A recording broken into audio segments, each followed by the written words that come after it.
আসল কথা কি জানেন? আসল কথা হলো মাইরের উপরে জোরে বলেন কথা। মাইরের উপরে আফগান তালেবানরা 19 বছর পর্যন্ত পিটাইছে। পিটানোর পর এখন মাতাল ট্রাম্প, যাতে মাতাল এখন দেখতেছে যদি এভাবে পিটাপিটি চলতে থাকে, রাশিয়া সোভিয়েত ইউনিয়ন যেভাবে ধ্বংস হয়ে গেছে, আমেরিকাও সেভাবে ধ্বংস হয়ে যাবে। তালেবানদের নাম নিলেই তো জঙ্গি হয়ে যাওয়া লাগতো এক সময়। মুসলমান, মুসলিম বুদ্ধিজীবী, মুসলিম শিক্ষাবিদ, মুসলমানদের যারা সাংবাদিক কলামিস্ট রয়েছে, আমি তোমাদেরকে একটা কথা বলবো তোমাদের ভাই হিসেবে, সেটা হলো নিজেদের চোখ দিয়ে দেখার চেষ্টা করো, নিজেদের হাতে কলম রেখে লিখবার চেষ্টা করো, নিজেদের ঘিলু দিয়ে চিন্তা করো। দুঃখ লাগে, কষ্ট লাগে। 19টা বছর পর্যন্ত আফগানের তালেবানদেরকে তোমরা জঙ্গি বলেছো কেন? কোনো প্রমাণ ছিল না তোমাদের কাছে, শুধু একটা প্রমাণ, আমেরিকা জঙ্গি বলে, এছাড়া আর কোনো প্রমাণ তোমার কাছে ছিল না। তুমি ওদেরকে সন্ত্রাসী বলেছো কেন? বলেছো আমেরিকা বলেছে এজন্য। হে মুসলমান যুবকরা, হে মুসলিম সাংবাদিকরা, হে মুসলিম মিডিয়া কর্মীরা, আল্লাহ তো তোমাদেরকে চিন্তা প্রতিবন্ধী বানান নাই। তাহলে তুমি কেন আমেরিকার কলম দিয়ে লিখবা? তুমি কেন আমেরিকার ঘিলু দিয়ে চিন্তা করবা? তোমার দৃষ্টিতে তুমি তাকাও, তোমার বিবেক দিয়ে তুমি চিন্তা করো। যদি তোমার কাছে মনে হয় যে হ্যাঁ তালেবানরা জঙ্গি, তুমি জঙ্গি বলো, আমার কোনো আফসোস নাই। যদি আমিও চিন্তা করে বের করি যে হ্যাঁ ওরা জঙ্গি, আমিও তোমার সঙ্গে সুরে সুর মেলাবো। যদি দেখি যে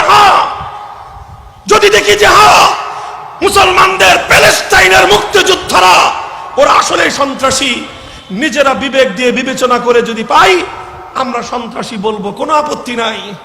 কিন্তু এটা কি এক দশা? আমেরিকা যা শিখিয়ে দিবে তাই বলতে হবে, আমেরিকা যা শিখিয়ে দিবে তাই লিখতে হবে, আমেরিকা যা চিন্তা করতে বলবে সেভাবেই চিন্তা করতে হবে। এমন প্রতিবন্ধী আল্লাহ আমাদেরকে বানান নাই। এখন আমেরিকা বলতেছে তালেবানরা শান্তিবাদী।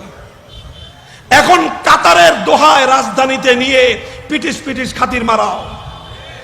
এই আমেরিকা ডোনাল্ড ট্রাম্প, তালেবান নানা জঙ্গি, তো জঙ্গিদের সঙ্গে তোর খাতির কেন? তালেবান নানা সন্ত্রাসী, ওই সন্ত্রাসীদের সাথে আবার কিসের শান্তি চুক্তি মারাস তুই? কথা বলেন ঠিক না বেঠিক? এই জন্য এখন ভোল পাল্টে ফেলছে। এখন বলে যে না না না, তালেবানরা খারাপ না, তালেবানরা শান্তিবাদী। আসলে তালেবানরা আগেও শান্তিবাদী ছিল, এখনো শান্তিবাদী। আর যদি জঙ্গিবাদী হয়ে থাকে তাহলে আগেও জঙ্গি ছিল, এখনো জঙ্গি। তালেবানরা তাদের নীতি পাল্টায় নাই। তালেবানরা এক নীতির উপর ছিল, মাইরের উপরে।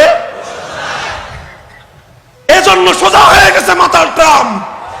হ্যাঁ বাঙালি, এই এক শিক্ষা না, 29শে ফেব্রুয়ারি থেকে মাইরের উপরে। ইমারতে ইসলামিয়া, তাদের কাছে আমাদের মতো এত বড় শিক্ষিত সেনাবাহিনী ছিল না। তাদের কাছে আমাদের দেশের বড় বড় অর্থনীতিবিদদের মতো এই সমস্ত আতেল মার্কা বড় বড় কোন অর্থনীতিবিদ নাই। তাদের কাছে আমাদের মতো এরকম অনেক higher educated triple double doctorate ওয়ালা কোন শিক্ষাবিদ নাই। আর তাদের কাছে আপনার মিডিয়াও কিচ্ছু নাই, কোন মিডিয়ার দরকার পড়ে নাই। কবজিতে শক্তি অর্জন করেছে, কবজিতে। তারপরে ইতিহাস তারা যেভাবে লিখেছে সেভাবে ইতিহাস নিয়ন্ত্রিত এবং সেভাবে ইতিহাস রচিত হয়েছে। সভ্যতা তারা বিনির্মাণ করেছে। চেয়ারের উপর পা উঠায় আসন দিয়ে বসা যায়। আমি শক্তিশালী, এটাকে যখন আমি বলবো সভ্যতা, এটার নামে সভ্যতা। সামনের দিনে টেবিলের উপর বসে তোমাদের সাথে টকিং করব, আমি বলে দেব সেটাই সভ্যতা। তুমি শক্তি অর্জন করো, স্বাধীনতার শক্তি অর্জন করো। সর্বপ্রথম তুমি নিজেকে স্বাধীন বানাও, স্বাধীন জায়গা থেকে তুমি চেষ্টা করো। এই চেষ্টাই তোমাকে চূড়ান্ত বিজয়ের দিকে এগিয়ে নিয়ে যাবে।